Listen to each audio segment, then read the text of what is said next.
ബദർ യുദ്ധം നടക്കുമ്പോ എല്ലാവരും നേരെ നിൽക്കിൻ. സൊഫായി നിർത്തിയപ്പോൾ പുണ്യനബി തങ്ങൾ ഒരു കമാൻഡറാണ്. അവിടുന്ന് നബിയാണ്, അവിടുന്ന് ടീച്ചറാണ്, അവിടുന്ന് അധ്യാപകരാണ്, അവിടുന്ന് കുടുംബത്തിന്റെ ഹെഡാണ്. നബി തങ്ങൾ മുഅല്ലിമാണ്, റസൂലാണ്, എല്ലാമാണ്. ഹബീബായ തങ്ങൾ ബദരീങ്ങളായ സ്വഹാബിമാരെ സൊഫ് ക്ലിയർ ചെയ്യാൻ നിൽക്കുമ്പോൾ അവിടുത്തെ കയ്യിലെ ഒരു ചെറിയ മിസ്വാക്കിന്റെ വടിയുണ്ട്, ഒരു മിസ്വാക്കിന്റെ കഷ്ണം. അതുകൊണ്ട് മഹാനായ സവാദ് എന്നവരുടെ വയറിങ്ങനെ മുന്നോട്ട് നിൽക്കുമ്പോ സവാദേ ആ ലൈനിലേക്ക് നേരെ കയറി നിൽക്കൂ എന്ന് പറഞ്ഞ് ഹബീബായ തങ്ങൾ തമാശ രൂപേണ മെല്ലെ ആ വയറൊന്ന് തട്ടിയിട്ടുണ്ട് മിസ്വാക്കിന്റെ വടി കൊണ്ട്. സവാദ്, രണ്ട് സവാദുമാരുണ്ട് സ്വഹാബികൾ അറിയപ്പെട്ടവർ. ഒന്ന് സവാദ് ഇബ്നു ഗസിയ, മറ്റൊന്ന് സവാദ് ഇബ്നു ഖാരിബ് റളിയല്ലാഹു അൻഹു. സവാദേ നേരെ നിൽക്കൂ. ബദർ യുദ്ധം നമ്മൾ അനുസ്മരിക്കുന്നത് റമദാൻ 17 വരുമ്പോഴാണ്. ബദറിൽ പുണ്യനബി തങ്ങൾ പഠിപ്പിച്ച രണ്ട് കാര്യമുണ്ട്. ഒന്നാമത്തേത് അള്ളാഹുവിലേക്ക് കൈയുയർത്തി ദുആ ചെയ്ത് ഹബീബാ നബി തങ്ങളുടെ കുപ്പായ കൈ അങ്ങ് താഴേക്ക് വന്നു. അന്നത്തെ കുപ്പായ കൈ ഇച്ചിരി ലൂസുള്ളതാ, കൈ പൊക്കിയാൽ അങ്ങ് താഴേക്ക് ഇറങ്ങി വരും. സിദ്ദീഖ് റളിയല്ലാഹു അൻഹു പറഞ്ഞു, പുണ്യനബി തങ്ങളുടെ ആംപിറ്റിലെ കക്ഷത്തിലെ വെളുപ്പ് നിറം പോലും ഞങ്ങൾ കാണുമാർ അവിടുത്തെ കൈ ആകാശത്തേക്ക് ഉയർന്ന നബി തങ്ങൾ ദുആ ചെയ്യുമായിരുന്നു. ബദർ യുദ്ധം നടക്കുന്നതിന്റെ മുമ്പ് അല്ലാഹുമ്മ പടച്ചവനേ ഇൻ തഹ്ലിക് ഹാദിഹിൽ ഇസാബ ഇൻ തഹ്ലിക് ഹാദിഹിൽ ഇസാബ ഫലൻ തുഅബദ ഫിൽ അർളി അബദാ. ഞാനത് ഇൻ തുഹ്ലിക് ഹാദിഹിൽ ഇസാബ എന്ന് ഒരിക്കൽ പറഞ്ഞിരുന്നു. അപ്പൊ എന്റെ ഗുരുനാഥൻ ബഹുമാന്യരായ ഞങ്ങളുടെ ഉസ്താദ് ഡോക്ടർ ബഹാവുദ്ദീൻ മുഹമ്മദ് നദവി ഉസ്താദ് എന്നെ വിളിച്ചിട്ട് പറഞ്ഞു, തുഹ്ലിക് ഹാദിഹിൽ ഇസാബ എന്ന ആ ഒരു ഇറാബിനേക്കാളും നല്ലത് ഇൻ തഹ്ലിക് ഹാദിഹിൽ ഇസാബ അദബൻ മഅല്ലാഹ്. അള്ളാഹുവിനോട് കാണിക്കുന്ന അദബ് അങ്ങനെയാണ്. അള്ളാഹുവെ നീ നശിപ്പിക്കുകയാണെങ്കിൽ എന്ന് പറയുന്നതിനേക്കാളും ഈ സംഘം നശിച്ചു പോവുകയാണെങ്കിൽ പിന്നെ ആരുണ്ടാവില്ല റബ്ബേ എന്നാണ് പറയേണ്ടത് എന്നെനിക്ക് തിരുത്തി തന്നിരുന്നു. അള്ളാഹു ദീർഘായുസ്സും ആഫിയത്തും കൊടുക്കട്ടെ. اللهم إن تهلك هذه العصابة فلن تعبد في الأرض أبدا. അല്ലാഹുവേ ഈ ഒരു ചെറുസംഘമെങ്ങാനും ഇവിടെ വഫാത്തായി തീർന്നു പോവുകയാണെങ്കിൽ പിന്നെ നിനക്ക് സുജൂദ് ചെയ്യാൻ ഒരു മനുഷ്യൻ പോലും ലോകത്തുണ്ടാകില്ല റബ്ബേ. അതുകൊണ്ട് 313 സംരക്ഷിക്കണേ, വിജയം തരണേ. പിന്നെ നബി തങ്ങൾ ചെയ്തത് രണ്ടാമത്തേത് ഹക്കടപാടുകളാണ്. ഞാൻ ആരോടെങ്കിലും എന്തെങ്കിലും ഇടപാടുകൾ ചെയ്തിട്ടുണ്ടെങ്കിൽ, ഗീബത്ത് പറഞ്ഞിട്ടുണ്ടെങ്കിൽ, വേദനിപ്പിച്ചിട്ടുണ്ടെങ്കിൽ എനിക്ക് പൊരുത്തപ്പെട്ടു തരണേ എന്ന് ഒരു നേതാവ് അനുയായികളോട് പറഞ്ഞിട്ടുണ്ടെങ്കിൽ അത് മുഹമ്മദ് റസൂലുള്ളാഹി തങ്ങളാണ് സല്ലല്ലാഹു അലൈഹി വസല്ലം. അതിന് ഹബീബിന് മടിയുണ്ടായിട്ടില്ല, അതിന് ഹബീബായ തങ്ങൾക്ക് ഈഗോ തോന്നിയിട്ടില്ല. ഞാൻ നിങ്ങളെ വേദനിപ്പിച്ചിട്ടുണ്ടെങ്കിൽ നിങ്ങൾ എനിക്ക് മാപ്പ് തരണേ എന്ന് ലോകത്തിന്റെ റഹ്മത്തുൽ ലിൽ ആലമീൻ 313 കിടക്കുന്ന ഇസ്വാബയോട് സ്വഹാബികളോട് തങ്ങൾ ചോദിക്കുകയുണ്ടായി. അപ്പോഴാണ് സവാദ് ഇബ്നു ഗസിയ സദസ്സിൽ നിന്ന് എഴുന്നേറ്റ് വരുന്നത്. അന യാ റസൂലല്ലാഹ്, എനിക്ക് വേണം നബിയെ പ്രതികാരം, എന്നെ അങ്ങ് വേദനിപ്പിച്ചിട്ടുണ്ട്. സ്വഹാബിമാർ മുഴുവനും ഞെട്ടിത്തരിച്ചു പോയി. എന്താണ് സവാദ് തങ്ങളി പറയുന്നത്? പുണ്യ നബിയോടോ തങ്ങളോട് പ്രതികാരമോ? തങ്ങളോട് പ്രതികാരമോ?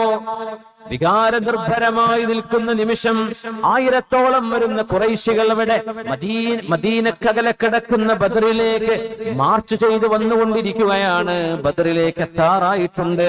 അവിടെയാണ് പുണ്യനബി പൊരുത്തപ്പെടിക്കുകയാണ്. ഇതാണ് ഹബീബുനാ റസൂലുള്ളാഹ്. ഞാൻ ആരെയെങ്കിലും എന്തെങ്കിലും ചെയ്തിട്ടുണ്ടെങ്കിൽ എനിക്ക് മാപ്പ് തരണം. റസൂലുള്ളാഹി സ്വല്ലല്ലാഹു അലൈഹി വസല്ലം തങ്ങൾ അവരോട് മാപ്പ് ചോദിച്ചിട്ടുണ്ട്. സവാദ് റളിയല്ലാഹു അൻഹു വന്ന് പറഞ്ഞു, നബിയേ, എന്റെ വയറ്റത്തങ്ങ് മിസ്വാക്കിന്റെ ആ ഒരു മരക്കഷ്ണം കൊണ്ട് കുത്തിയിട്ടുണ്ട്. അതിന് പകരം അങ്ങയുടെ വയറ്റത്ത് എനിക്കുമൊന്ന് കുത്തണം.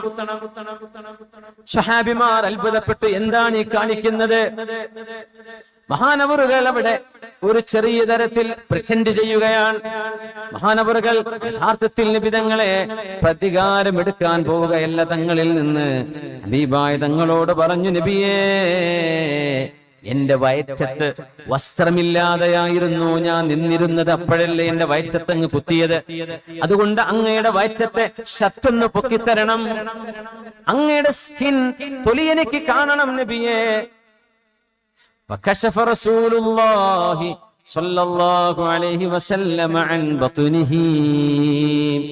ഒരു മടിയുമില്ലാതെ തങ്ങൾ അവിടുത്തെ മേൽവസ്ത്രം പൊക്കിക്കൊടുത്തു. നബി തങ്ങളുടെ വയറ് കാണുന്ന വിധം പൊക്കിൾ മറഞ്ഞു കിടക്കുന്നു. വയറ് പൊക്കി കാണിച്ചു കൊടുത്തു സല്ലല്ലാഹു അലൈഹി വസല്ലം. പൊക്കിൾ ഔറത്താണ്. ഉംറക്കൊക്കെ പോകുമ്പോൾ ആൾക്കാർ അരമുണ്ടെടുത്ത് പൊക്കിൾ കാണിച്ചിങ്ങനെ നടക്കണം. നിസ്കാരം ശരിയാവൂല, തവാഫ് ശരിയല്ല, ഔറത്ത് മറക്കാതല്ലേ നടക്കുന്നത്. അറിയാത്തത് കൊണ്ടായിരിക്കും. ശ്രദ്ധിക്കണം. പൊക്കിൾ അല്ലേ, പൊക്കിൾ മറക്കണം, കാൽമുട്ടും മറക്കണം പുരുഷന്മാർ നിർബന്ധമായിട്ട്. അപ്പോഴേ ഇഹ്റാം ശരിയാവുള്ളൂ, നിസ്കാരം ശരിയാവും. പുണ്യനബി ഞങ്ങൾ വയറ് കാണിച്ചു കൊടുത്തു. فكشف رسول الله صلى الله عليه وسلم عن بطنه فقال استقد. സവാദേ, പ്രതികാരം എടുത്തോളൂ. ചിത്രങ്ങൾ ഇങ്ങനെ കാണാം. ബദർ യുദ്ധം, ബദറിൽ 113 സ്വഹാബിമാർ എന്താണാവോ സംഭവിക്കാൻ പോകുന്നത് എന്നറിയാതെ ചെറിയൊരു ചാറ്റൽ മഴ അവിടെ പെയ്തുകൊണ്ടിരിക്കുകയാണ്. അല്ലാഹുവിന്റെ മലക്കുകൾ വരാൻ വേണ്ടി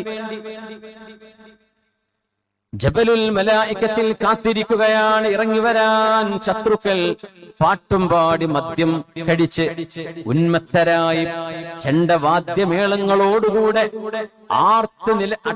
ആർത്ത് ഇരമ്പിക്കൊണ്ട് കടന്നു വരുന്ന സമയത്തിൽ ഒരു ഭാഗത്ത് കൂടിയിരിക്കുന്ന ലോകത്തിന്റെ ഗുരുവും അനുയായികളും നോക്കണം എന്ത് പാഠമാണ് അവിടെ നിന്ന് ലോകത്തെ പഠിപ്പിക്കുന്നത്.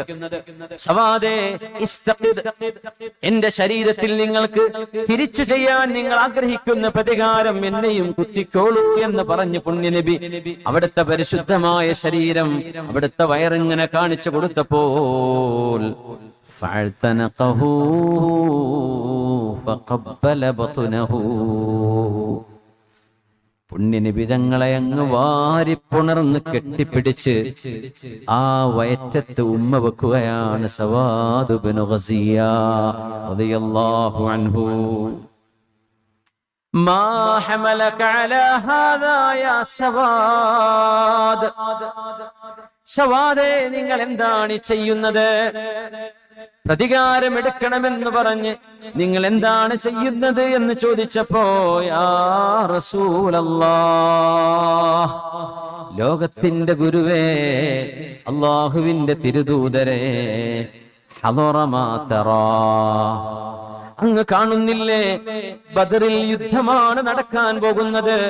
313,000 വരുന്ന ശത്രുക്കളോട് പൊട്ടിപ്പൊളിഞ്ഞ വാളിൻ കഷ്ണങ്ങളുമായി പടപൊരുതാൻ പോകുന്ന നേരമല്ലയോ നബിയേ? ഫഅറച്ചു, എനിക്ക് തോന്നിപ്പോയി, അയ്യകൂന ആഖിറുൽ അഹ്ദി ബിക അയ്യമസ്സ ജിൽദി ജിൽദക, ഒരുപക്ഷേ ഇനി ജീവിതത്തിലേക്ക് മദീനയിലേക്ക് ഇനി ഒരിക്കലൂടെ തിരിച്ചു വരാൻ കഴിയാത്ത വിധം ഞങ്ങളുടെ ശരീരങ്ങളെങ്ങാനും ഛേദനയേറ്റ് ശുഹദാക്കളായി ബദറിൽ വീണുപോയാൽ ഇനി ഒരിക്കലൂടെ നബിയെ അങ്ങയുടെ കൈപിടിക്കാൻ ഒരവസരമുണ്ടാകുമോ എന്നറിയില്ലല്ലോ. ഇനി ഒരിക്കലൂടെ ഹബീബെ അങ്ങയെ മുസാഫഹത്ത് ചെയ്യാൻ കഴിഞ്ഞില്ലെങ്കിലോ? അതുകൊണ്ട് ഞാൻ കൊതിക്കുകയാണ് ഖബറിലേക്ക്, മണ്ണിലേക്ക് പോകാൻ നിൽക്കുന്ന ഈ നേരം എന്റെ ശരീരം അവസാനമായി തൊടുന്നത് അങ്ങയുടെ ദേഹമായിരിക്കണം. അതുകൊണ്ടാണ് നബിയെ അങ്ങയുടെ വയറ്റത്ത് ഞാൻ ഉമ്മ വെച്ചത്. ഇത് എന്റെ നാളത്തെ ഖബറിലേക്ക് കൊണ്ടുപോകാനുള്ള എന്റെ പാഥേയമാണ് നബിയെ എന്ന് ഹബീബിനോട് നിഷ്കളങ്കമായ, അതിരുകളില്ലാത്ത, സീമകളില്ലാത്ത, നിർവചിക്കാൻ കഴിയാത്ത വിളിക്കാത്ത ആധ്യാത്മമായ ഈ സ്നേഹത്തെ നമ്മൾ എന്താണ് വിളിക്കേണ്ടത്? ഇതാണ് അഷ്റഫുൽ ഖൽഖ് തങ്ങളുടെ സ്വഹാബിമാർ.